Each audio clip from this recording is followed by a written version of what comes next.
Tout le plaisir est le mien encore de vous savoir nombreux à suivre la première vitrine politique en République démocratique du Congo, la libre opinion, l'émission qui bouge, l'émission qui vous met en détente, l'émission qui vous met à l'aise, l'émission qui vous met dans les conditions voulues pour suivre l'actualité politique en République démocratique du Congo.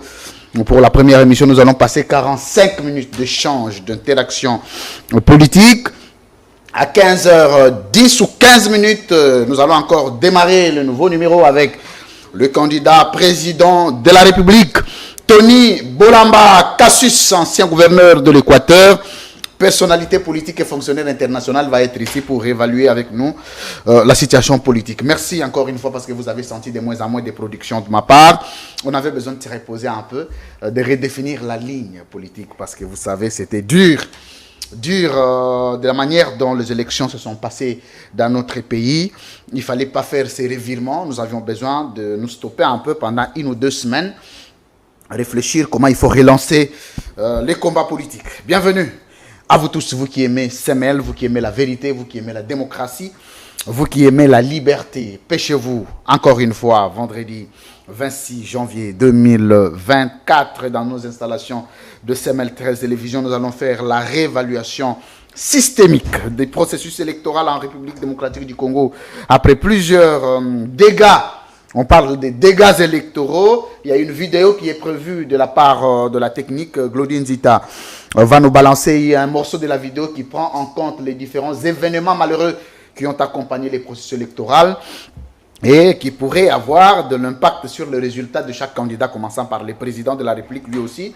En principe, ce résultat devrait être affecté ou impacté négativement sur ce que nous avions vu en termes de bourrage des urnes. Comment peut-on présenter un président sain de par ces résultats, mais présenter ces députés des diables? On va essayer d'analyser cette incohérence discursive. On va parler de ce qui reste à faire maintenant que Félix Tshisekedi a prêté serment.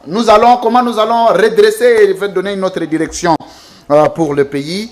On va parler du nouveau combat politique de l'opposition. Est-ce que l'opposition se sent-elle essoufflée, asphyxiée au regard de l'enjeu actuel, ou quelles sont les directives qu'il faut accorder à l'opposition? Nous allons parler de l'appel au combat à toute la classe politique aussi de la diaspora pour essayer de mettre la main dans la pâte pour l'avancée significative de la République démocratique du Congo en termes de développement, de la démocratie et de la liberté. Bienvenue à vous tous. Je suis M. Louis-François Kouziki, la recteur. Reçoit pour vous un homme que vous avez beaucoup aimé, qui vous a bercé de par ses prises de position. Mais je me demandais, est-ce qu'il a eu peur, est-ce qu'il a lâché, est-ce qu'il est allé avec les pouvoirs? Parce qu'ici, chez moi, quand vous vous prononcez, il y a des répercussions. Il ne faut pas vous étonner que le chef de l'État vous appelle, il ne faut pas vous étonner que le Premier ministre vous appelle, il ne faut pas vous étonner que le président de l'Assemblée nationale vous appelle, le président du Sénat, le gouverneur, tout le monde, parce qu'on ne rate pas la libre opinion. Quand vous parlez, rassurez-vous que vous vous adressez directement au président de la République. Bienvenue. Merci au peuple congolais pour l'attention et la vigilance soutenue. Il s'appelle Pamphile Louyeye, il n'est plus à présenter. 3e fois de son passage à la libre opinion. Monsieur le Président, bienvenue. Merci beaucoup, mon Comment frère ça va? Louis-François. Ça va très bien. Dieu abattu? Oh, pas du tout. Pas du tout. Choqué? Je n'abandonne rien dans la vie. Tout ce que je commence, je vais avec jusqu'à la fin. Okay. Les épreuves, les chocs ou quoi que ce soit me fortifient davantage. Ça me donne encore l'occasion de bien réfléchir, de rectifier les tirs et d'aller autrement. Bon, je vais faire un petit rappel. Ouais. Quand je vous ai reçu pour la première fois ici, on vous avait présenté comme un candidat indépendant. Le rare candidat indépendant que nous avions eu aux élections dernières. Vous aviez eu le soutien de tout le peuple congolais, notamment des coiffeurs. Vous avez eu le soutien de beaucoup de jeunes qui ont même mené des réflexions plus loin avant les élections. Vous êtes allé aux élections, vous avez échoué. Bien qu'après les élections, personne ne sait admettre qu'il a échoué. Il y a toujours non, on a trompé. Pourtant, on a besoin de 500 sièges. Mais il y a eu plus de 70 000. Mais tout le monde a été victime du braquage. Je me demande, est-ce qu'il y a des gens qui devraient échouer, d'autres qui devraient réussir? Je ne sais pas exactement. Mais voici les problèmes qui est le vôtre ici. C'est que vous allez nous faire la lecture Vous aviez refusé d'aller sur la liste d'un parti politique, d'être derrière une autorité morale quelconque. Vous avez mis le moyen personnel, vous êtes allé, plusieurs personnes ont cru en vous. En 3 minutes, quelle a été votre lecture? Malheureusement, moi je n'étais pas ici lors des élections, certainement vous allez aussi me briefer quelques informations. Qu'est-ce que vous aviez vu? Qu'est-ce que vous vous dites? Quelle est votre lecture? Quel est votre sentiment de 7 jours que nous avions eu d'un procès électoral spécial dans le monde? 3 minutes et demie. Merci. Je commencerai premièrement par dire quelque chose. Échouer, non. Non. Mais d'emblée, on doit le dire aussi clairement qu'on avait déjà dit. Il faut peut-être renvoyer les téléspectateurs à nos émissions aux antérieures. émissions antérieures parce que rien de bon ne pouvait sortir de ces élections. Très bien. Donc on ne changera pas notre façon de faire, notre façon de réfléchir ou les dires qu'on a déjà eu à prononcer. Rien de bon ne pouvait sortir de ces élections parce qu'on l'avait déjà dit avant. Le processus était biaisé dès le départ, même dans le cours dans l'exécution des étapes et même dans la conclusion. Donc les esprits avertis savaient déjà que rien de bon ne pouvait sortir. Vous vous souviendrez que dans cette émission, vous m'avez posé des questions pendant les tic au tac et je vous avais dit ce qui va arriver. Donc je ne suis pas un pasteur, encore moins un prophète, pour que les gens disent que j'avais prédit. C'était des fruits de réflexion et d'analyse. En voyant comment les choses évoluaient et comment ça s'exécutait, on ne pouvait qu'arriver à ces résultats-là. Personnellement, je ne pouvais pas être surpris. J'étais parti dans cette position-là parce que je voulais encourager les jeunes. Je voulais que l'on soit dans ces institutions-là, bien qu'elles déjà mauvaises, pour faire entendre cette voix, faire comprendre les combats que nous voulons mener, qui est salvateur pour ces pays, qui est noble pour les changements de ces pays. Je ne vais pas perdre trop de temps pour faire une analyse sur ces élections. Puisque la conception, je vous avais dit, même cette loi était déjà mal conçue, taillée sur mesure pour servir au plan qui a été mis en place. Vous avez vu les résultats de ces plans. Avoir une majorité, comme ça a été conçu là, comme ça a été organisé, et tel qu'ils ont eu les résultats de ce qu'ils avaient prévu. Donc, les choses sont claires. Mais il fallait montrer aux gens que dans certaines situations, parfois, il faut avoir le courage d'affronter. Et on a affronté. Je vous dis que personnellement, je n'ai pas échoué. Je n'ai pas voulu faire des acrobaties. J'ai déposé carrément mon recours avec tous les éléments. Merci. Il y a des questions qui ont été posées parce qu'il y avait des critères pour que les gens comme nous réussissent. On voulait savoir qui étaient les premiers, les meilleurs élus de la circonscription dans laquelle j'avais postulé. Les autres qui sont proclamés là, ils ont eu combien de voix?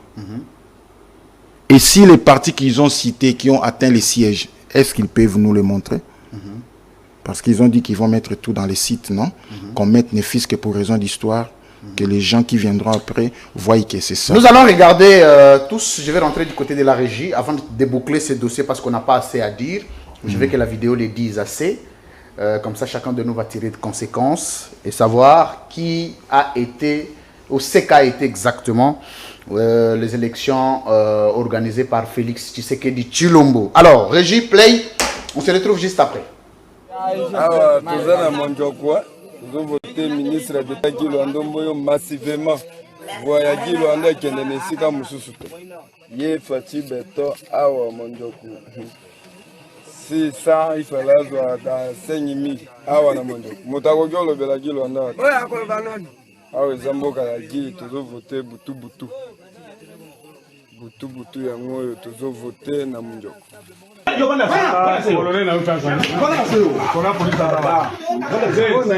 Machine à nous. Vous constatez la machine, c'est-à-dire il travaille dans la machine. TCV.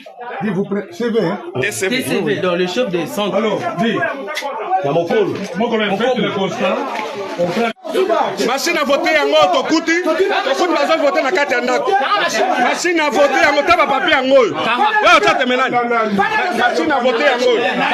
Bazo voter na ndako. Cher monsieur, vous vous permettez de voter pour un autre candidat dans la maison.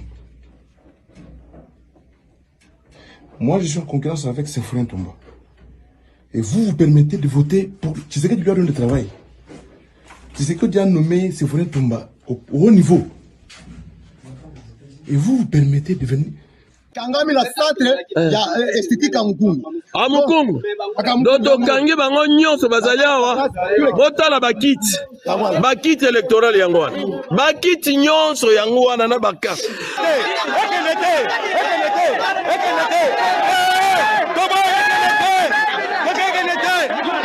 Ah, ce sont les images des chefs de l'État.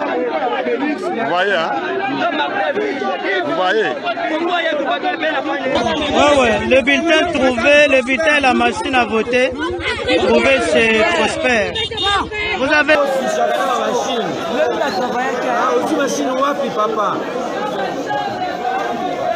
Yo, mas, aussi machine wapi? Eh, dis, mais c'est le gars interview. Aussi machine wapi? Yo, mas, aussi machine. Alors, c'était des morceaux de vidéo dans chaque citation, c'est-à-dire qu'on a pris 3 secondes, 3 secondes, 3 secondes, 5 secondes pour constituer la vidéo dans son intégralité, vous montrer ce qu'ont été les élections, ce qu'a été le processus des élections qui a découché du président de la République au dernier élu selon la CENI. Alors, pour être français et puis ça n'est pas kanda. Nalanda ki ba commentaire na yo na émission moto salaki. Bat musu ba commentaire ki ba loba ki sango falo nani pardon limbi sanga.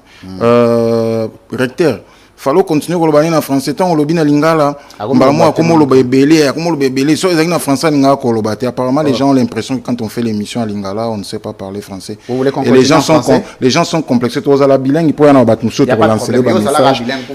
Ouais.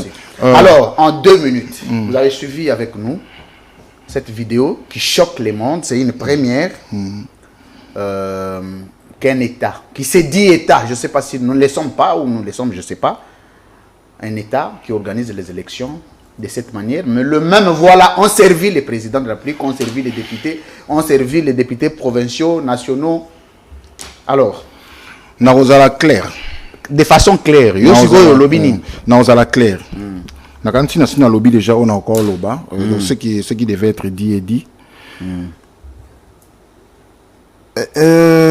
Est-ce que vous êtes calme de dire que ceux qui ont été attrapés avec des machines là, ils ont acheté des machines et même où ils ont été servis par des gens? Ils ont été servis par les gens de la CENI. Non, pas par les, ouais, par les gens de la CENI. Par les membres du bureau. Oui, c'est par les gens. Parce que les gens de la CENI, tu as chef d'antenne. Donc les membres du bureau. Normalement, na bamboka oya solo. Le président de la CENI devait démissionner. Vous devrez être arrêté. Et oui, démissionner traduit en justice. Parce que ça, c'est l'argent de l'État.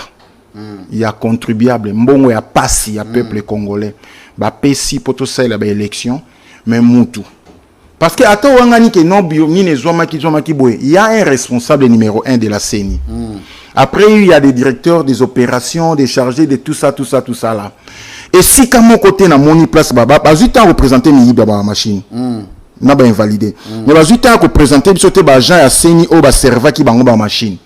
Parce que ba candidat wana ba kenda ki bang à moins que eza ndenge batumsu ba lobaka que bamba yebinde baza ko organiser makambu so ba misula ba machine on va partir à Corée ou bien isala makindenge nini. Mais les machines sont sorties de quelque part. Il y a un responsable logistique, il y a un responsable des opérations, il y a un responsable numéro 1 coordonnateur de toutes ces activités. Azali. Ce qui va la chaîne et à commandement, il faut pas bénir la biso ba responsabilité à tout le monde à son niveau. Il faut tout ça clair. Bazwa ki ba machine wana ndenge nini. Et c'est vraiment quand bazwa ki tant ko adresser ne fût qu'une correspondance na CENI a expliqué bino. Parce que vous avez la TV, mais formellement, vous n'avez posé aucun acte. Moi qui vous parle, j'ai écrit. J'ai écrit à la CENI. Poto Yeba, ce sont des questions que nous nous sommes posées. Moi, par exemple, tant on a bimi na sisi campagne les 18 les 19 na vanda na ndako les 20 na keko voter na baluki na zongi parce que na mutu nanga na yebi que nous avons battu campagne après élection il y a plus rien c'est les résultats qui viennent na mutu nanga na ro kanisa teke il y a des gens qui sont sortis bazala qui déjà servi na ba machine parce que keti na ba province ba tumusu tinde to solo ba tumusu bana ngona bandako na bango non ba koki ko zongi sangote. Alors premièrement on avait combien de machines pour ces élections? Et combien ont été volées? Ça aussi, c'est un grand problème. Tant que vous avez 82. Et en même temps, ils ont dit qu'il y avait une deuxième liste qui devait sortir. La deuxième liste, jusqu'à aujourd'hui, n'est pas sortie. Mais les résultats sont publiés. Naïbite Soki, Ezo Salata, moi, Soni Moukete. Et ça, la nagne. Tout le monde, même ceux qui sont élus, nous tous au hasard résultat de l'élection ou na organisation. Bon, quelque part déjà Ovani Penabo, M. Pamphile Louyeye est élu député national de la circonscription de Founan. M. Louyeye, Pamphile, tout ça.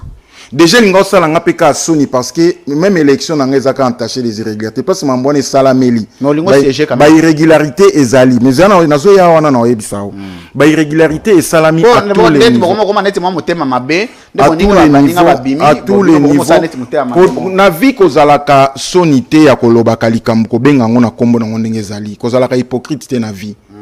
Parmi bango bato baza élus, il y a des gens qui ont été élus normalement. Ba mouké.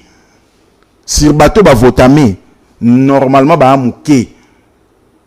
La majorité au moins 85% des élus et salami nandenga mabe nandenga moyibi parce que ba yeba ki na lobaka émission mo na nekaki na tuna keza mabe ko tanga kombo émission te na salaka émission mo le 29 juin 2022 na bosolo na politique na loba boye mbuma ya malamu ekoki ko résister na lisanga ya bambuma mabete. Non, parce qu'on considérait, sur le plan politique, les présidents de la République étaient encore vierges. Politiquement, pour poser qu'il n'y a pas acte na mboka oti. Mais le fait qu'on lima ko sangana na bambuma o ezalaki ya kopola, na lobaki ya kopola kaka. Parce que ba pratique ya batuana et landi bango et kangiye pe et servirier. Lelo koyeba ko tricher na ba élection. Mais ils ont pas pratiqué ça déjà kala. Vous comprenez? Même ba détournement monsieur salami na mboko. Ils ont pas pratiqué ils alaki déjà. Batu ba yenango automatiquement na yepa baby na kati. Vous comprenez? Tanga baby, au moni maintenant ba acte comment ça manasima. Tanga baby wana komi nani? Siko, mais ça beba qui déjà na lo basu adjectif nini suna ko lo basu lelo pona ye. Tenet na politique ndeza na mtsoka baby ya komi nani? Pona ebite adjectif nini monsieur ces alaka na ça donc estime autre chose en ango il y a un homme politique qui a une bonne école et ça soutient. Mutuagi na politique a une selo yo azagi vierge. Aye ba dévierger na politique. C'est-à-dire a baby. Alors ba violer na politique. Docteur je crois a yebi ndenge na ngene na le même les raisonnements batanga ba débat docteur batanga ba on ba kombo ba ya ndaye na Facebook pa.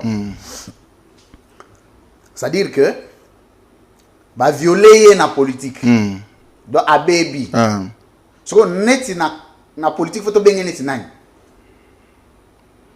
En des termes clairs, mutu wana ba violer na politique photo benga nani ba baby si. Zano adjectif egoya nazo réfléchir na adjectif mongo egoya na ko expliquer ngo te zano na ka okite na opesa et donc ce qu'on ngena yo melana ce qu'on ngena lo baboye melana ngena lo baboye nalandaki émission ya monsieur le président avec tous les respects na Top Congo na Top Congo na Top Congo en tout cas bolimbisanga je n'ai pas retrouvé mutu onga na yebaki te o na yebaki kola utaki ponga pe na uta na école wana je le répète hein bo santé na uta na école wana je n'ai pas retrouvé cela za pona si ça idée ou bien mutu onga na yebaki tant na yoki makambo alobai na Top Congo na okaki mutema passe na bi si les pouvoirs feko komisa mutu boye ngamona komo banga babilo mususu a défendaki na émission wana même sur les députés même sur RAM même sur la question sur la montée à dollars, la dépréciation à monnaie, je ne l'ai pas retrouvé. Bon, na yeba ki nanu na ba erreur wana te. Bon, nando moni na musika. Na yebe que c'est les fils biologiques et les fils politiques. Il y a biso ya leader na biso. C'est un problème te na bitango yo yeba ye comme collègue na bino fils politique idéologique procédural problème. O yeba ya zalaka ndengeni. Bon, nando moni muta bien. Bon, en tout cas, nous avons très proche de maintenant comme on a kaka ndenga ndosa ba déclaration, namli tozalaka nango tout ça pour nga. Na ko ndimate ki ba défense mususu asala ki na émission na Top Congo. Yé akoka ko salango. Merci. Ozolanda, ya on a lobaki ce qui déjà a komaki bongo au point de dire bongo, c'est-à-dire il y avait quelque chose de grave. Sikoyo, ya on a lobaki ce que mission c'était simple de conclure alors que peut-être concluait déjà avant l'émission que ce mandat connaît un échec total. Na peut-être ça qui déjà bilan na yo na émission moto sala ki n'est-ce pas? Tout ça qui bilan na yebsa que c'était négatif, n'est-ce pas? Bon, c'est que j'ai confirmé ma thèse nanga et ça discours et investiture na ye. Tant à lobby, il pèsera de tout son pouvoir pour que les erreurs du passé ne se reproduisent plus. Qu'est-ce qu'il entend par erreur? Ça, ce sont des erreurs, mais j'attendais voir que pour que je pèserai de tout mon poids pour que les détournements du passé, les vols du peuple mais on a passé, erreur. Non, erreur eza kombo mususu ko yiba eza kombo mususu. Batu ba yiba ki, batu ba détourna ki. Yoka phrase moi le baki na Top Congo, c'est là où j'étais encore estomaqué quoi. Bah tout une question. Qu'est-ce que tu regrettes de ne pas avoir fait que tu devais faire pendant ton mandat? Seigneur. Alobi boy. Je regrette de ne pas avoir fait arrêter bateau ba boma ki mboka oyo pe ba détruire mboka oyo. Mais ça c'était un aveu d'échec. Mais puisque tu savais, tolobaki yango banda kala, bo protéger bango te ba miyibi o bino moko bolobaki, bonde ko dénoncer bango banda tango bozaki na opposition. Au nom de la paix, oui, il y a beaucoup de moyens de faire la paix parce que la justice aussi engendre la paix. Merci. Ozolanda, mais ce qui bomonaki que malgré ko yiba na ko boma nyonso bino faut protéger bango, pourquoi venir les regretter dans une émission? Pourquoi? Donc tu sais tu es conscient que mboka oyo batu ba yibaki, mboka oyo batu ba bomaki, mais ozaki na courage ya okanga bango te, ozaki na courage ya ko sanctionner te, otike komiti na suka ya mandat nde oye ko regretter. Merci beaucoup. Ça c'est un aveu d'échec. Monsieur Pamphile Louye, boss non les années. Mayela. Pamphile Louye et Mayela.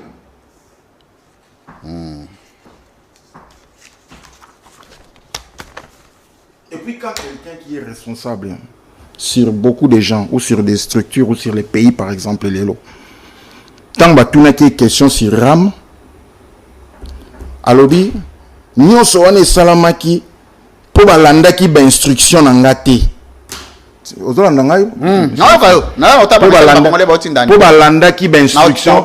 balanda qui ba instruction ngate. Ah! Mais quand on est responsable, quelqu'un qui est sous ton autorité n'exécute pas tes ordres, on fait quoi? On sanctionne. Ce que mon qui est battu sur bazoto sayote et qu'on tambusa musala bien, on fait quoi, mon frère? Monsieur lui, on démissionne. Parce qu'on n'est pas capable de mener une mission, les gens n'obéissent pas à tes ordres, on démissionne. On ne vient pas se plaindre à la télé. On ne vient pas se plaindre à la télé. Parce que balanda qui instruction mais les gens ont volé. Une question. Vas-y. Avant de boucler complètement le dossier. Ouais. Je suis honnête, la place à Félix Tshisekedi Minito. Minito. Je balaye tous ces gens-là. Oh, Ngamoko n'a pas reconnaître. Mais la commission président. Si non, écoutez. Oui. Il y a un moyen, il y a qu'à réagir. Hein. Bâton, écoutez. S'il n'y avait pas moyen, mais s'il y a un homme qui soit le mieux informé dans ce pays, c'est qui? N'est-ce pas le président de la République? Il a tous les services pas information. Qui ont volé, qui ont détourné, qui ont fait quoi. Alors il pouvait bien les sanctionner, il n'a pas fait. Ils sont allés aux élections avec les mêmes voleurs et les mêmes détourneurs. Les mêmes personnes sont réélues frauduleusement, ils sont là. Et puis, au moment où tu as évalué le processus, non? Tu as vu les résultats? Et ça, mais au moment où il y a les résultats, tu as dit, tu as 4, tu as dit, hein? Tu as dit, tu as dit, tu as dit, tu as dit, tu as dit, tu as dit, merci beaucoup, au point monsieur Pamphilou. Bitumbe bandi déjà, bandi déjà ko potana, bango moko déjà na kati ya union sacrée, bazo potana na niveau na et plus grave encore na parti présidentiel. Merci. Il y a eu des vols de voix. La République est dans la rue quoi. Écoutez, donc Moutou Zela, Moutou simple militant qui met des doigts comme ça veut mettre la liste il y a vice-premier ministre, c'est que oyibi ba voix na. Oh Seigneur Jésus, oh Dieu, ce pays. Félix Pazara. Il y a une Bible. Il y a une émission. Il y a une émission. Abi, on m'a dit Deutéronome et lobby boyé. On m'a dit Jean. Donc, la Bible. Non, mais ceux qui ont mis compromission, c'est fini au père de notre autorité. Deuxième sujet de notre émission, mesdames, messieurs, pour chuter les autres, mais la bena trotté. Eh, pardon, faut où maintenant, il faut tout mettre. Parce que nous avons un combat. Merci. On va l'expliquer aujourd'hui. Alors, on va parler maintenant de la réévaluation du combat dans son ensemble. Monsieur Pamphilou, on a plus sous 3 minutes. Réévaluation, parce qu'on a bouffé déjà 1 heure avant l'émission. C'est-à-dire que tu as un souci, ceux qui ont vidé ma j'ai promis aux téléspectateurs. C'est lundi et mardi ou mercredi, montrez-vous disponible, on vient achever. Parce que nous avons aussi là. Parce que vous aviez un combat. Oui. Un combat pour libérer les peuples, un combat pour faire partir Félix Tshisekedi, un combat avec les jeunes. Vous avez encore 5 ans. Vous avez disposé, il y a une opposition pendant 5 ans. Ah, tu as parlé de l'opposition. Oui. Tu as une émission. Parce que naza précédé, je suis nazo ma vision moko. Oizo senga musala. Nous allons travailler. Mais autant que comme opposition, na yebisa ki a une émission que l'opposition au Congo n'existe pas. On dit même hein. Na émission na ça qui tant na bon pas da monenga prétentieux. Bo yebisa ekuta calmer Barder na ye azolo batro. Na yebisa ki bino que opposition na Congo ezate.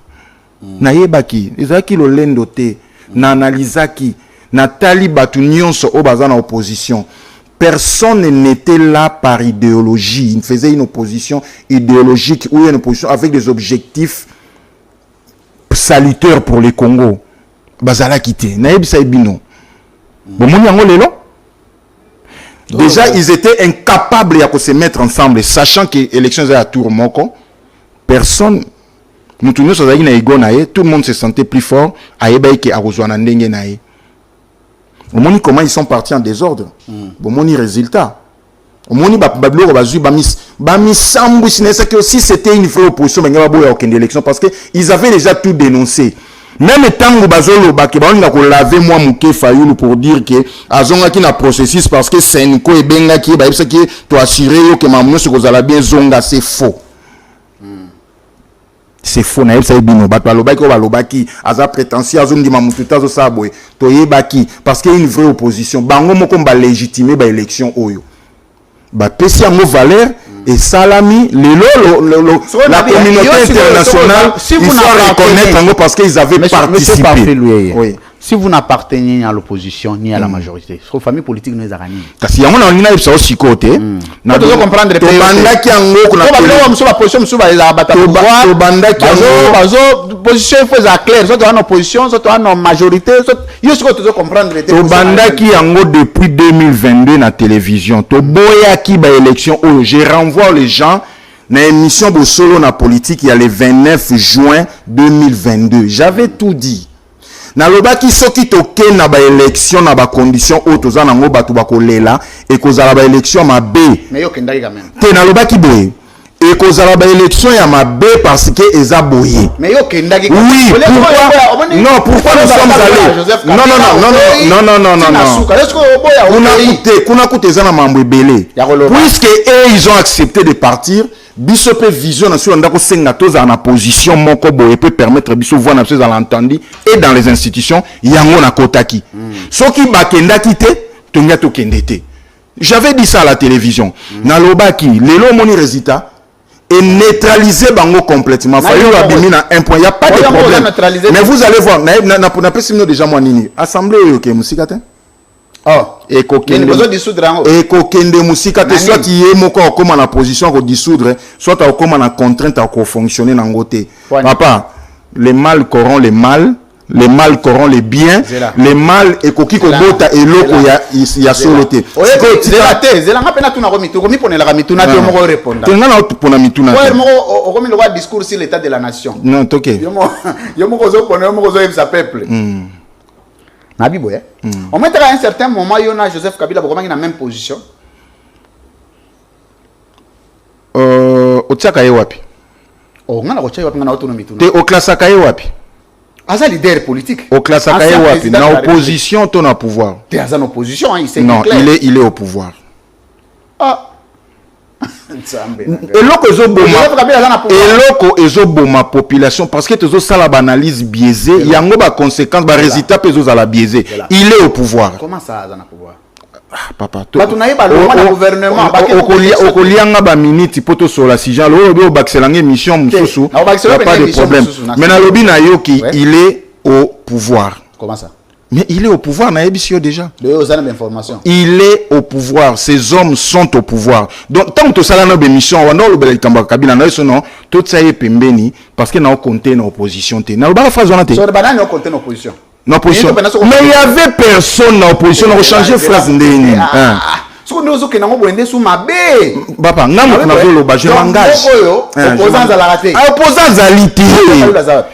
Martin Fayoulou. Azalaki na opposition mais na souka côté na pouvoir na yebisa ki yo en émission problème te nga nazo discuter na ba réponse mais oui to ke mutu na mutu te Moïse Katumbi azat Moïse Katumbi azana ba revendication na ba frustration azana opposition te na kati ya ba frustration na ye azana pouvoir ton opposition azalaki na pouvoir azana pouvoir ba ministre na bazaki na pouvoir yo zana raison moko valable o akabona na union sacrée te zana raison moko valable o Moïse akabona na union sacrée mais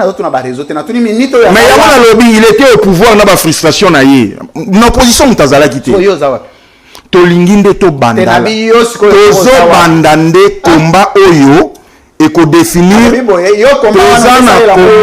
mais c'est ce que nous sommes en train de faire sur terrain c'est ce que je vais annoncer aujourd'hui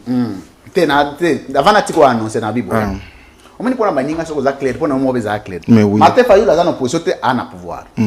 Moïse Katumbi a une position à pouvoir. Joseph Kabila a une position à pouvoir. Ce qui insinue ou ce qui nous amène à dire, par logique, que ceux qui ont une opposition, c'est que vous avez na pouvoir. Ceux qui ont un pouvoir, c'est que vous avez l'opposition.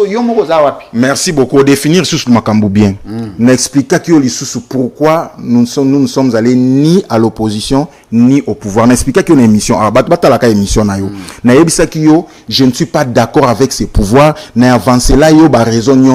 Nous avons combattu ensemble. En 2004, mais les combats que nous avions menés à l'époque, c'était un combat de valeurs. Ce que nous voyons au pouvoir maintenant, ce ne sont plus des valeurs. C'est quoi?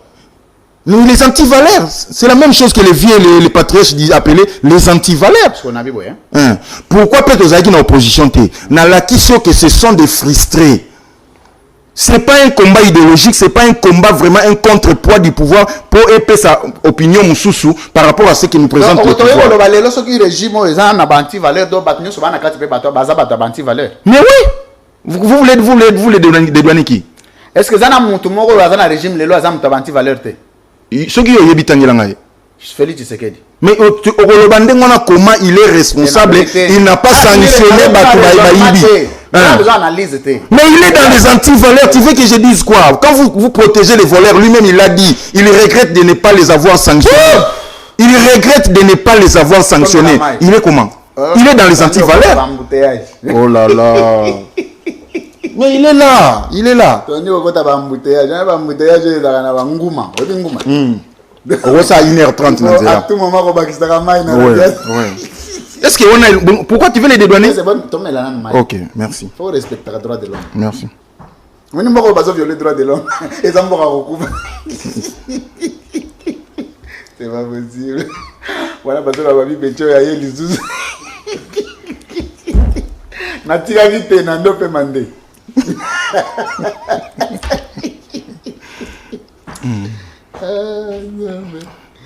Oui, et comme il y a un mot à talon à parler, à ce bête à TV ma coffee. Nga banga ngota. Batina vidéo mutumo azam da pouvoir. À ce bête à TV ma coffee na zo ata libre bin. Na pesi ande konyo sa ide pesi mbote. Faut te ngamboka na vérité. Ce qui la vérité te to ngamboka. Les camola motote. Vérité ka ande belé.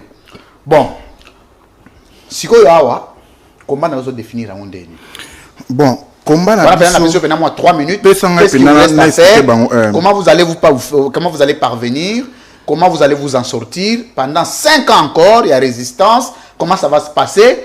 Et puis, les lots aux a disposé que ce que c'est que d'ailleurs au monde a bien déco, n'a pas idée aux anangos, c'est bien, viens, on va travailler ensemble. Est-ce que vous avez disposé à aucun? Déjà la réponse est non. Donc, travailler kunate. Très bien. Parce que na ko sanganana ba malala et polate.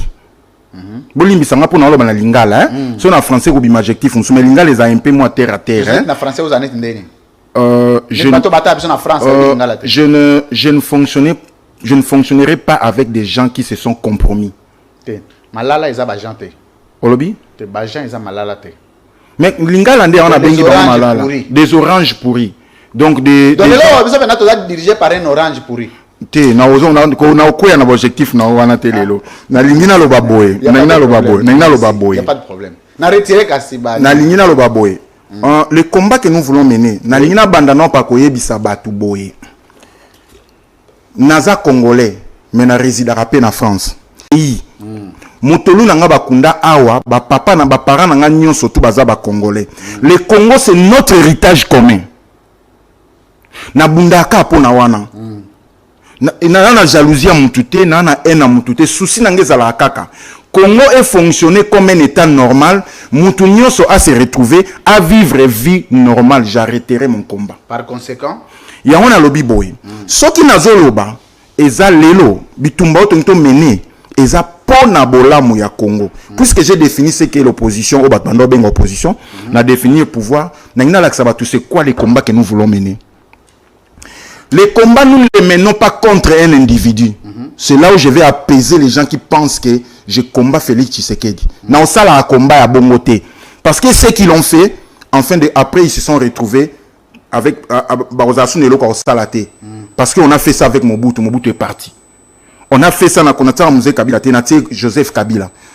Toloba nyoso toloba, to sala nyoso to sala. Joseph Kabila à Kenda. Aujourd'hui, c'est Félix Tshisekedi. Mais nous vivons les mêmes choses. Ce qui veut dire que ça ne sert à rien de mener un combat contre les individus. Encore moins contre les régimes. C'est vrai qu'on doit mener un combat pour faire tomber un régime qui ne fonctionne pas bien. Mais je crois que le combat ne peut pas se limiter à un régime. Parce que le régime de Kabila est parti. Ce que nous vivons, c'est la copie conforme. Et parfois, comme on m'a bien même que les combats à Kabila. Autres contre la situation à Kabila. Vous comprenez? Parce que même s'il y a eu des tricheries dans l'élection à l'époque à Kabila, Oyo, c'est la pire des élections. Oyo, tout vivre. Kabila n'avait pas fait ça comme ça. Bien que tout loba syrié, l'élection n'a pas été. Ce qu'on a dit, c'est très bien. Tozaba Congolais, ça c'est notre bien commun. Si on a l'ingito bengisa. Monsieur Pamphile, on est attentif. mon milito désespoir mo ezana s'installer na mito abat Ouais. ba ba souté ba ki wapi Eh. to ko sala ni so tant lobby que étaler logo to so ba tout ba combien attention Oui. to faut beta mon ba mo Nous voulons combattre pour refonder réellement cette nation. Parce que nous avons perdu les repères. Malembe. Non, je ne veux même pas faire de débat sur les noms des gens. Non. Na limite, tout ça, un débat idéologique, tout ça, un débat moko constructif. Je m'excuse, non, on m'a dit délit c'est ça. Ayara na babilo to comme na ba élection à retirer candidature. To comme na 5 jours à campagne.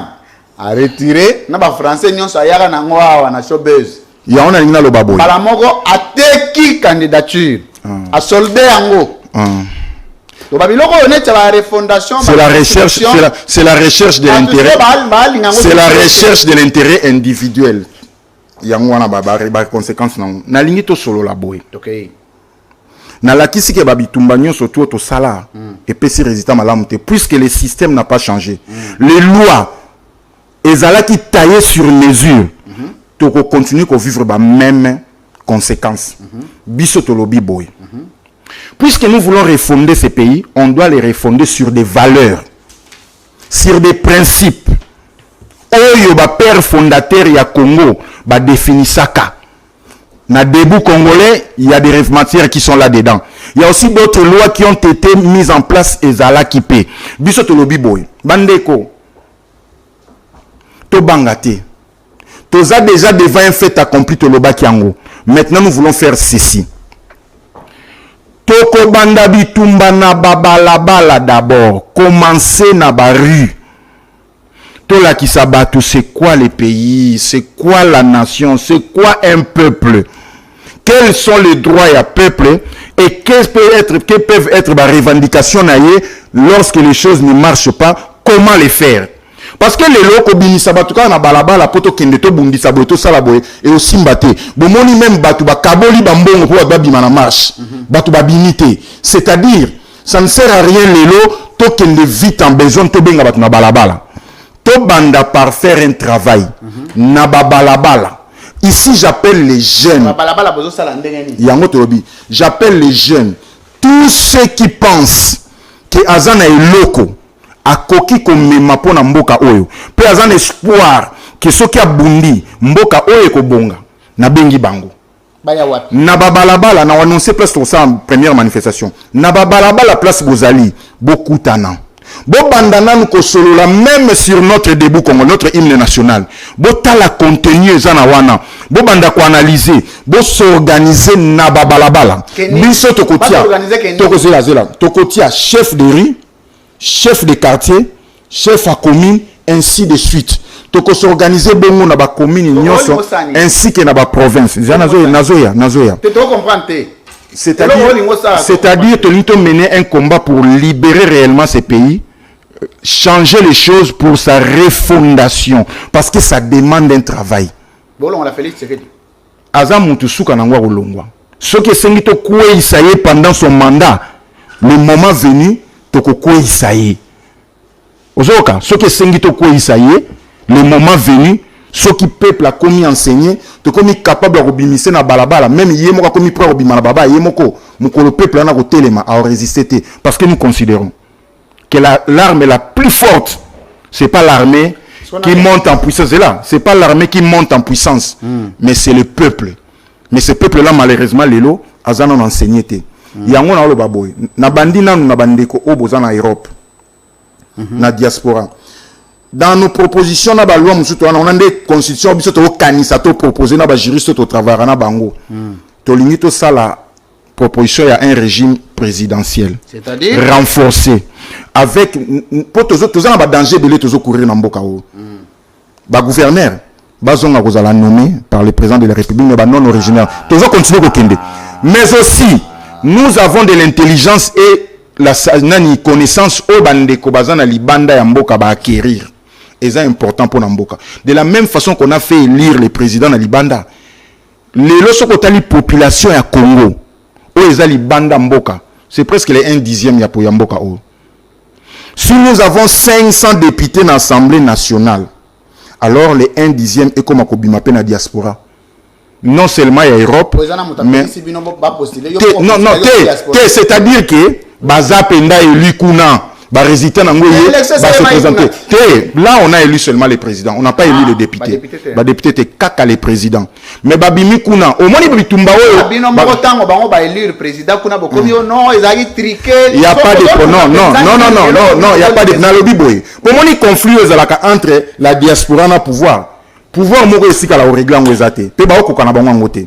Ya ngoto lobi lokola souci ezalaka pe ke bato diaspora na mayelo ba yekoli ba na ngona mboka. Ba offrir bango occasion. Comme ça ba déléguer ya bango parce que moi tu n'enga émission oh yo ozolobi ya bato diaspora et bon ba na présidence na rectifier ki ngo boy. Ceux qui sont à la présidence ce sont les amis et connaissances du président et sa famille et les amis et connaissances peut-être de la première dame et les autres qui sont là. Mais ce ne sont pas des représentants à la diaspora. Ça va représenter la diaspora, ne mélangez pas les choses. Il y a qui peut avoir connaissance yaba. Mais il y a des représentants à la diaspora, même na potonde il y a des gens aussi qui ont étudié. La formation, la formation est nécessaire dans Mboka o. Ba ko ma expertise. Et on a sengi bande ko boya ya diaspora. Toti kabitumba o esalama akuna. Ya ko bundaka contre mutu, ya ko beta kabatu, ya ko sala kaboete. Biso to tendre bino maboko hein. Sur terrain. Mettons-nous ensemble. Combattons ensemble pour les changements. On se mettre ensemble sur base de quoi? D'une structure? Oui, la structure, nous allons le mettre en place parce que nous avons déjà les mouvements d'éveil patriotique debout congolais. On a fait ça l'émission Mbaponango. Toko bunda pona ba valeur pour la refondation du Congo. Mais to kende nango méthodiquement. Yango to lobi boy. Bango pe ba bunda kuna, biso pe tozo bunda awa. Ensemble, quand nous allons déclencher l'action, balinga te soki bongwani te ba okweya. Merci. Yango na yeko benga lelo koloba boy. Bitumba oto nito salango na ba structure oyo ezalaka. Quelles sont ces structures? Lelo puisque na ba famille na biso, ba responsable de la famille ba commis démissionnaire. Ba parents puisque ba moyens za soutenir au supporter ba foyer bien. Ba perdre responsabilité même ya ko éduquer bato. Ozolanda, yango na lobi boy. Aujourd'hui, les gens écoutent beaucoup plus les dadis de l'église plutôt que les dadis yandako. Alors, on a saigné dans l'église. Effectivement. Pasteur Kakate, je parle des églises parce qu'il y en a. L'église catholique, c'est l'église. L'église protestante, c'est l'église. L'église kimbangiste, musulman. Nalobi boy. Oui.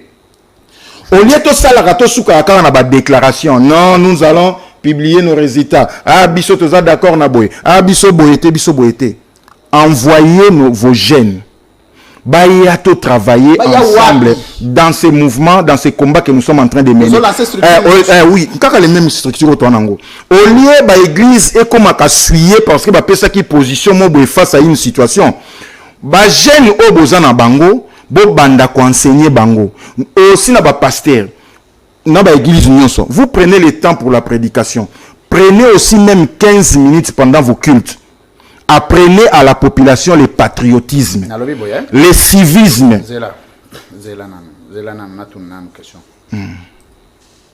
Structure adresse Yebanité. Nazo pesa yo. Déjà. Place au salaire à réunion et à part Yomoko. Mutumu sa structure na yo a Yebanité. Oyebi même tu collabores même avec mon chargé de communication non? Voilà journaliste. C'est notre chargé de communication. Tolobi boy. Nous avons un siège, c'est sur Avenue Nyangwe 191. Tozalaka déjà. Tozo solo là. Nous voulons maintenant commencer le travail. Toyebi si boatu boy. Nous avons l'église. Prenez le temps d'enseigner na batu. Le kola batu ba yo karabino temps boté mana cher. Ne fût-ce que 15 minutes. Bon enseigner batu patriotisme. Bon la kisa batu ba droit na bango na ba devoir na bango. Pour que tu changes ma campagne. Comment ça la église? Je suis chrétien. Au sambe la wapi. Non, on a reçu la publicité à l'église. Oh! L'église a un problème avec la publicité. Nassemble la Selemba ou na jardin de la foi. C'est sur l'avenue à prison. On est église à Mikolo. Ça fait plus de 25 ans que cette église existe. Batouaye bien au jardin de la foi. Nassemble la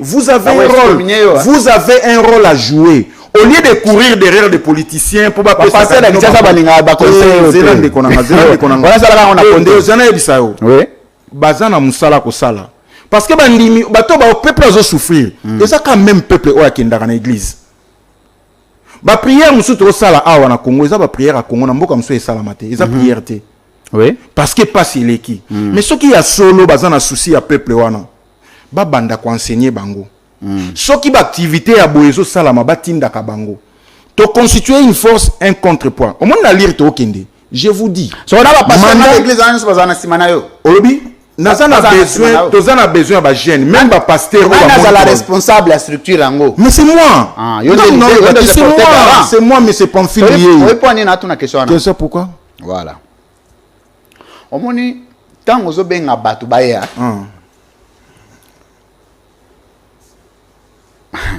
bakongole bakoma na problème bakoma ko scripter siko muto azo benga bango aza nani oui yene moko d'abord aza ndenge nini omoni ka tango zo banda biloko ba contentieux nyonso ko bima na ba réseaux sociaux do so oza o dama mbongo moko boyo ya gouvernement oyo bakanga yo boyo omona pa borwane ko koma ko bima na ba réseaux sociaux ça dit que pour ba jeune lelo bandimela mutu et comment ko senga moi crédibilité je sais que sur le plan crédible lelo zani lo ko prouver mais yo moko mi yebelaka que ceux qui net wana ba contentieux réglant déjà avant na yebi monde nazo kota nazalo monde la musique naza mo santu te OK na uti pe lola te na sina laki yo te premier te na uti lola te o sema bete o lobi ko sai kutu bien na uti lola te na botama na papa na maman naza na berere o batu pe basala ka ya vie mais seulement naza ko incarner vision moko boye o nazo kanisa ke eza salvatrice pour na mboka oyo soki ba ko juger nga pona kibo santu mon santo akobongisa mboka o azate toza biso so batama sumu batama mokili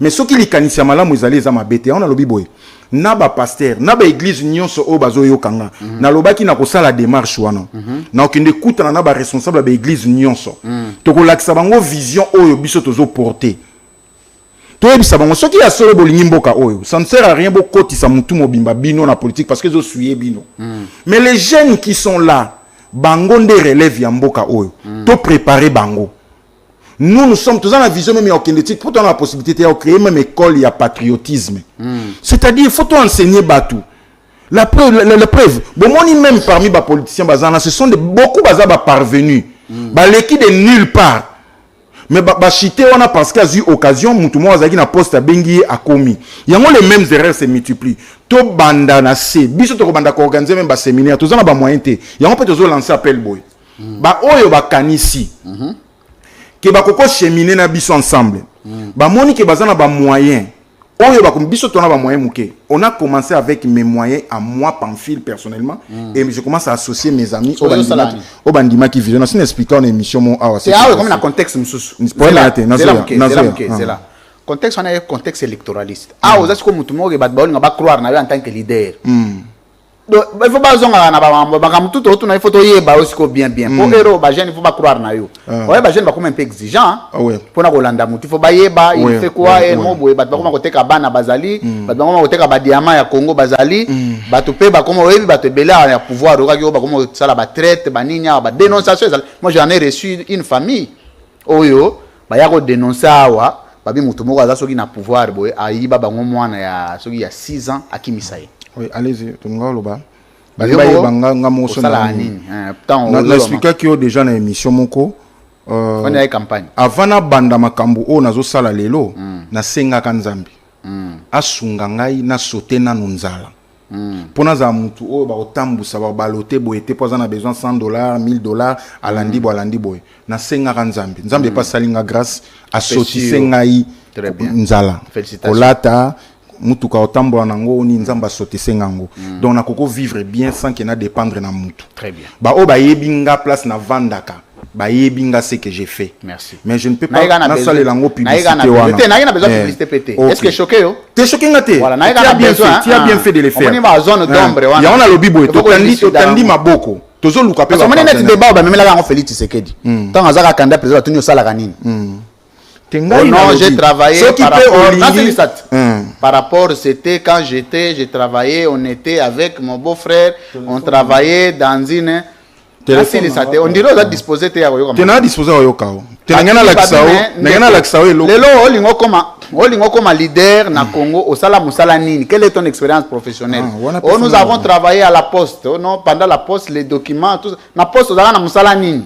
Tu avais quelle responsabilité? Non, quand les documents venaient, nous étions en train pendant c'est pourquoi nous étions. Tokominde na problème place tokomi awa. Yango parce que lelo ba congolais tokomi exigeant. Toko yebo lobby discours totunio, qu'est-ce que tu as fait? Qu'est-ce que tu étais? Où est-ce que tu as travaillé? Quelle est ton expérience? Pourquoi on va la biso stage té? Bon, nalingana la xawe lo komoko hein. C'est un lobby mabé. Tu lobby bien. Merci. En dehors. En dehors. Oui. Il y a eloko nalingana la xayo. J'ai assumé, nalingana la xayo kabis nanga. Na kotanga ngamo. Non nalingana la xayo.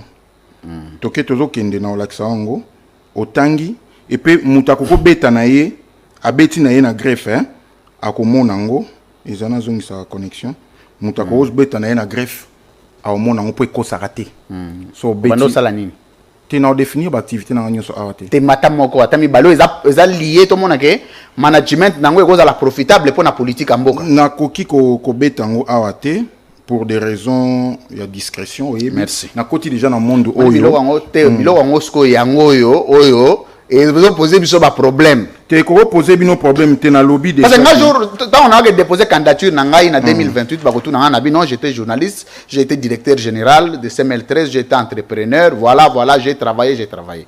Au moins, vous voyez bien, quand même, moi, bilan, on va lier ça à la gestion du pays. J'ai déjà expliqué que l'émission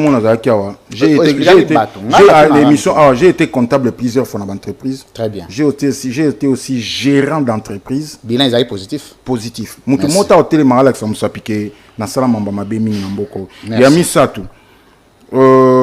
Kotanga nangai na sina na lakisa ngo na prouvé ngo plusieurs fois que na tanga. Amba autant to comment on se boya. OK. Siko ceux qui ba jeune ba croire nangai, ils ont vraiment des raisons de croire à mon appel. Na appelle leader des jeunes.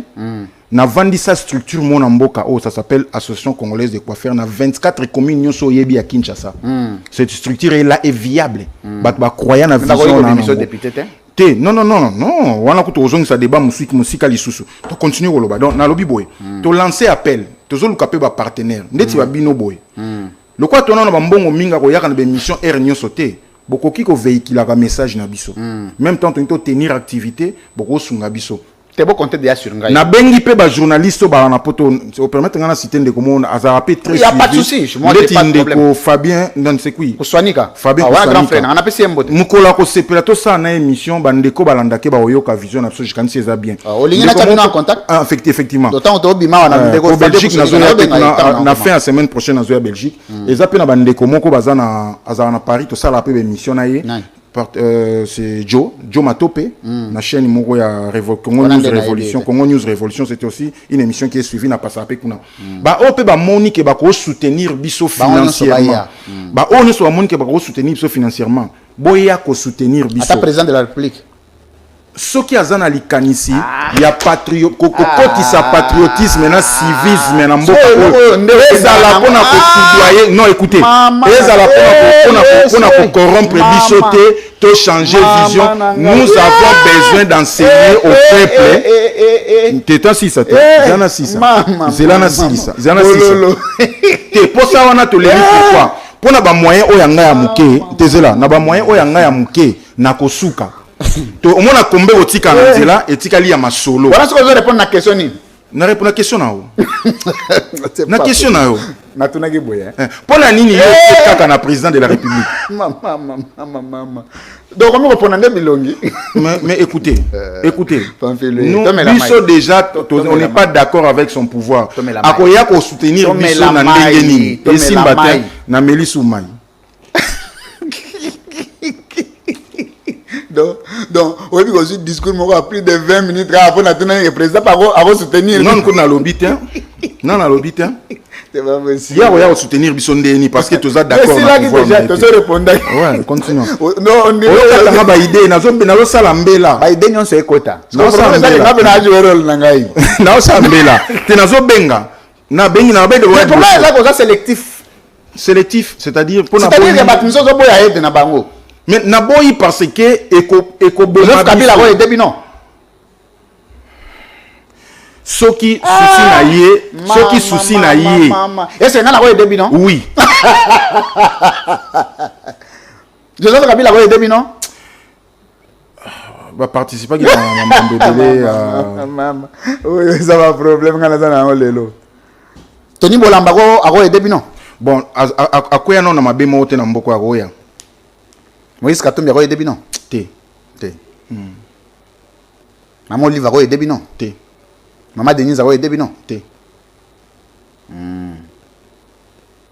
Kadima a début non? Non. Encore Zolo te Nicolas Katio. Non, l'autre a été. Pombongo oyo yelanga ezambongo to lela te mbongo oyo yelanga ezaka mbongo to lela et ko créer une entreprise en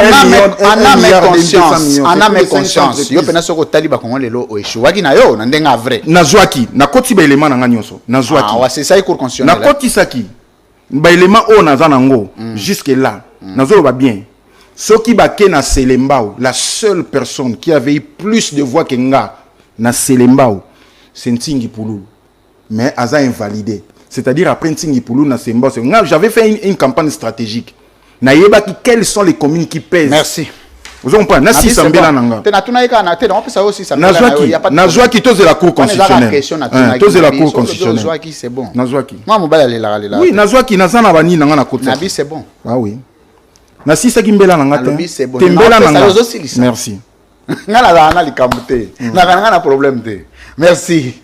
Mesdames, Messieurs, vous êtes nombreux à suivre cette grande émission, La Libre Opinion. Merci beaucoup de votre sympathique attention. On est à la 62e minute. Bon? Oui, pendant la minute qui est dans Bango. Tu as marqué débit déjà. La minute qui est dans Bango. Bon. Non, aussi, ça va mbela nangai. Et puis, nous avons dit que nous avons loba. Nabi, c'est bon. Non, on peut ça aussi 3 minutes, 2 minutes. S'il s'embella, nous rapidement au Cabana.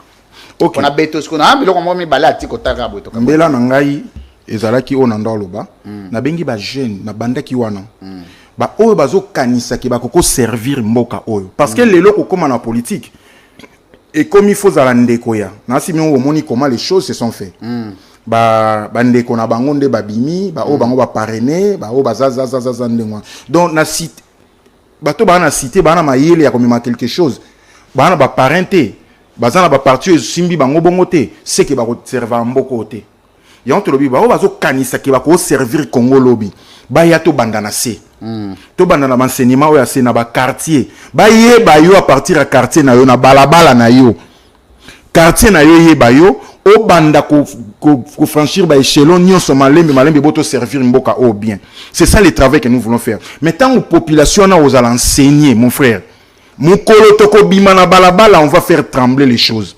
Et on est aussi bande de diaspora. Toko senga bande ko bazana kisasa ti bani lo bana mbongo te. Mais ba oyo ba yebi ke ba yibana mbongo na politique te. Mais ba moni ke ba ko soutenir vision oyo. Et tu vandre kimbuta. Ba benga biso. Ba soutenir biso. Ba ope bana poto. Soki bo moni ke on nous parce que zo ya pe kuna. To solo la pe na bino na Belgique, na France, na Londres, na Canada, na États-Unis. Poto bunda bitumba ensemble ndet na babaki lo monde konanga Fabien Kuswanika salaka ba analyse wana salaka ya ko dénoncer c'est bien azo fungola bato mais ce que to participer ensemble na combat combat o to landa poste te to landa mbongo te to tia ba intérêt na biso personnel pembeni to sauver na mboka ata bano ya biso na musala o to sali ba sepela merci c'est ça le combat ya on a lobi ba responsable de l'église na sengi bino na lingina kutana na bino nous allons mener cette démarche là ta pasteur mukuna to kutana na ba pasteur nyonso ba responsable de l'église nyonso ba confessionnel na ba non so pasteur mukuna pe na kutana na bango nyonso ba pasteur na kende luka bango soki ba kokotsa kan disposition na so ba jeunesse ba jeune na bango merci to travailler ensemble pour te constituer réellement une force merci. Parce que et l'autre chose qui m'a lelo to une fois c'était une minute bon longo ngata na minute etikali na minute na lingi ba congolais ba yebelo komoko. C'est vrai que nous sommes en train de chercher à refonder ce pays, à changer. Mais nous sommes en train de courir encore un grand danger. Au batoizo tia attention te.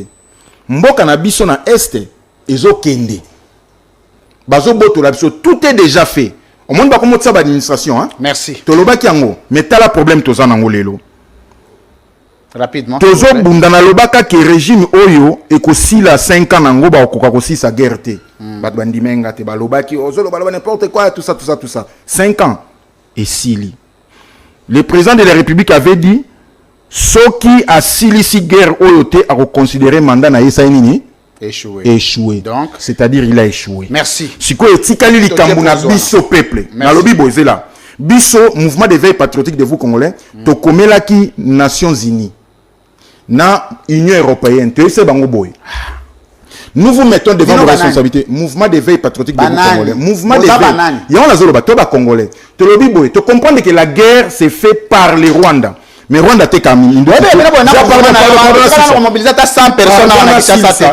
Le 24 Boromon n'angwa na terrain à Kankar. Na bengisi yo na tiebino de le 24 février. Zela. Tolobi boy. Tu comprends que bitumba oyo régime omtesi sangote. Ezali kambu ya peuple. Tu comme la Nations Unies na Union européenne tolobi boy. Tu mettre bino devant la responsabilité parce que nous comprenons que vous êtes derrière cette guerre. Il y a pas longtemps vous avez vu Kagame a auto-signé contrat na Union européenne, na ba institution mo Union européenne wana pour na ba chaya ba matière première alors sachant que ba na matière première té. Donc ils sont d'accord avec ce qui se passe. Biso tolobi boy. Au lieu de ça la ba déclaration, nous allons nous organiser toko sala ba descendre la sitting kuna na avertissement. Ce qui guerre wana est silité. Toko senga bangoka une seule chose. Babima na mboka na biso parce que baza ba partenaire na biso té. Merci beaucoup. Et le combat va aller jusqu'à ce. Monsieur le Président Pamphile Louyeye Maïla. Alors, merci beaucoup de votre sympathique attention. Nous sommes arrivés à la fin de ce grand magazine La Libre Opinion, mesdames, messieurs. Tout à l'heure, vous allez suivre le deuxième numéro de La Libre Opinion avec le président, enfin, candidat président de la République, Tony Bolamba Cassius. Vous savez, je crois qu'on a une intervention. Vous donnez le numéro dans téléphone. Numéro dans le téléphone. Vous avez un numéro. Vous avez un benga benga. Vous avez un benga songa. J'ai un benga kayo pour mon amoutou. C'est un dia kusonu ka dia kusonu qui akuzike ça. Akuzike ça. Aye bisanga inganan. Ozo comprendre. Ya on a benga kayo. Si qu'on a lobby boy. Numéro nanga a on a Kinshasa. Eza 089 280 plus 243 non, plus 243 89 280 54 11. Merci. La France ezali plus 33 7 51 20 72 92. Pour le moment bo benga ngana na WhatsApp nango parce que nous sommes balés à WhatsApp ba ba na numéro kin ba benga na kin parce que normal na te appel normal et c'est cotisi nga ba facture grave mais tout ça la ndingwana. Merci. Prenez le numéro, le rendez-vous est pris, mesdames, messieurs, merci. Nous sommes arrivés à la fin de ce grand magazine La Libre Opinion. L'appel a été lancé. Moi, je crois en ces jeunes très déterminés. Merci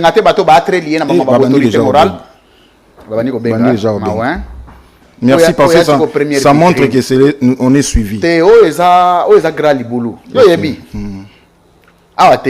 Mboka bana. Mboka borfelin.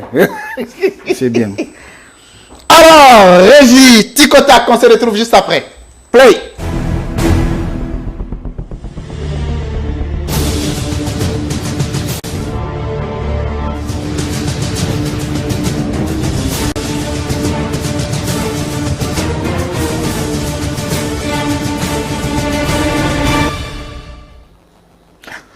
Monsieur Pamphile Louyeye, face à la caméra.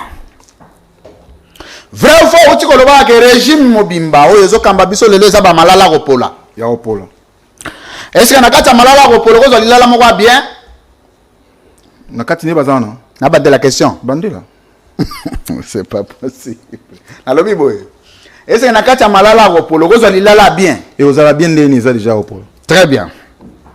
So on attend le combo à mutu. Et si on a zali lala ropola to lala bien. Tout ça l'exercice moramke. Christophe Mbosso. Oloba qui ont déjà. C'est pas possible. Logo la zana kati ya bassin. Nalobi boete. Yo ko balola nga ba question te nga mona to pona ba question na ngai. Pour ton information, j'ai discuté avec Zélan qui a appelé pour dire que non. Zélan. Oui, vas-y. Tom Elanan Maï. Tu respectes le droit de l'homme. C'est pas possible. On bien un mouvement du corps. Il y a un mouvement. Recteur. Il y a un phénomène. C'est pas possible. Oui, ni sangana bat ba kan sana na problème na bango. Na problème na bango, na problème na mboka na biso. Na lobi boya. So na tangeli yo kombo amutu. Yo pesinga soki lilala malamu to lilala ko. Te changer façon olobela.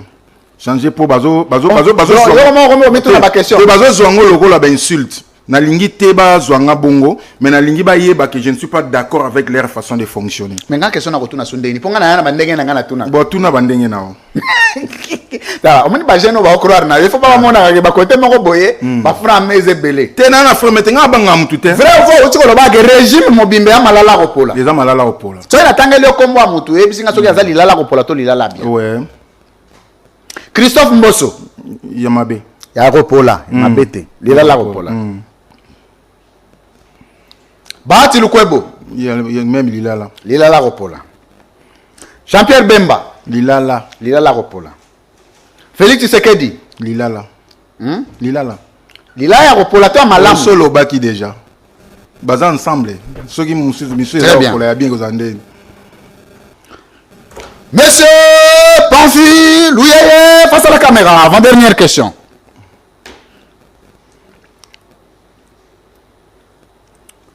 Tricherie électorale dans son ensemble et profiter nani. Et profiter nani. Moutali Bosso est profitable na tricherie électorale. Moutali Bosso. Le rôle a un nombre de machines et par rapport au nombre, procédure et normes, Zela. Quelle est la réglementation? La fraude corrompt tout. Zela. La fraude corrompt tout. Que non, la fraude a corrompu compte tenu par rapport à la législation, procédure. Na tuni makambuana te. Ngai nazana makamuna na tunaka. Yo pesinga ba réponse na mituna na lobi boye. Tricherie, il faut remettre la maille. Il faut renforcer le dispositif. Ok, ouais. Allons-y. Il faut dégager l'énergie. Ouais. Tricherie électorale dans son ensemble, profiter d'abord nanani. Na président de la République. Na président de la République. Ce qui tricherie électorale est profiter d'abord na mutu. Mutu wana sur le plan politique et électoral, à la statut nini na société. Mal élu. Te na lobby te ke yaza tant maza élu te. Maza profit donc processus tricherie et profiter na yé. Sur le plan politique et électoral, à la statut nini. Nous comprenons bien te. Mais puis yo pesa no adjectif mon ngo pesa. Ngana pesa ndeni ngana otuna mituna. Non mais élection c'est malamu te. Tena lobby boy te ta to yebi to longo da étape wana. Tricherie salemi. Mutu moko a profiter na tricherie. Donc a tricher. Mutu liboso a profiter na tricherie. Sur le plan politique et électoral na société azana statut nini. Illégitime. Illégitime. Te tant aza élite to hypothèse azana no élite. Mais a profiter na tricherie. Na société azana qualificatif nini. Nazo baté na benga un adjectif ni mais proposer un adjectif moi parce que nazo baté na le bon na société boy ana ipsa o ipsa nazo baté ipsa na cause andetini plier papier monsieur non quand tu mis bon non continue plier papier émission estili continue alors que émission estili ba tu faut ba OK le ko banga te toke loba. Continuez le temps en internat. Ce bail sur Tika. Te Kobangate. Kobangate nazaki déjà clair na mambo élection hein. Na lobby boy. Bon na aidé yo. Na reformuler hein. Oui, reformuler. Est-ce que Félix c'est que des tricheurs? Mais ba tricher ensemble. Bon, on a triché na bandeli question. Est-ce que Félix Tshisekedi après l'élection 2023 a tricheur? En tout cas place on a adjectif adjectif on a ndé na ko ka kolobango te mais profiter na lobby boy. Après les élections de 2023, est-ce que Félix Tshisekedi a ali tricheur? A profiter na tricherie. Te na lobby ta profité ou pas? Te na ko qualifier tricheur te pour yete mutakenda qui mais les gens ont triché à sa place. Na lobby na to na te qui ont triché à sa place. So ka za na yeto lobby ki azate. Yé na qualifier tricheur te mais na lobby boy c'est là muke. Na na tuni te soko yo qualifier. Ouais.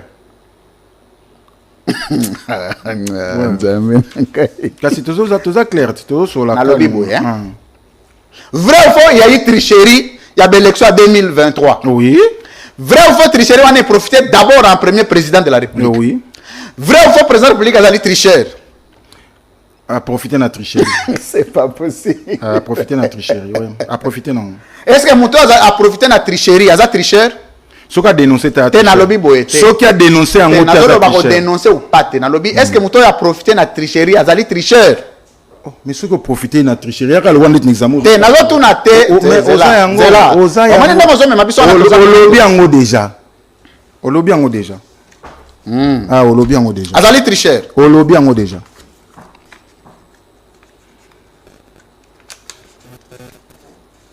Pour moi, tu as beau tricher. Moi, non, je tricher. Est-ce que tricheur, na lingala to ko benge muibi? Eza lingala la pauvre. Eza neti nini? Ten, yoko ko qualifier lingala la pauvreté. Eza wana eza yo. Zela tezela. Na toni boye. Soki eza bongo te, olobi ke bongo te. Yoko mi bakisa te, na bi boye. Est-ce que un tricheur na classe, muto ayibi na tricherie na classe, aza muibi? Adjectif yango te ozopesa koyiba moyibi nde eza adjectif wana te te zela te koyiba nde yango te donc on va y oublier koyiba nde yango te mais à profiter na tricherie plier papier. Ah voilà, to plier papier to si monsieur Sili.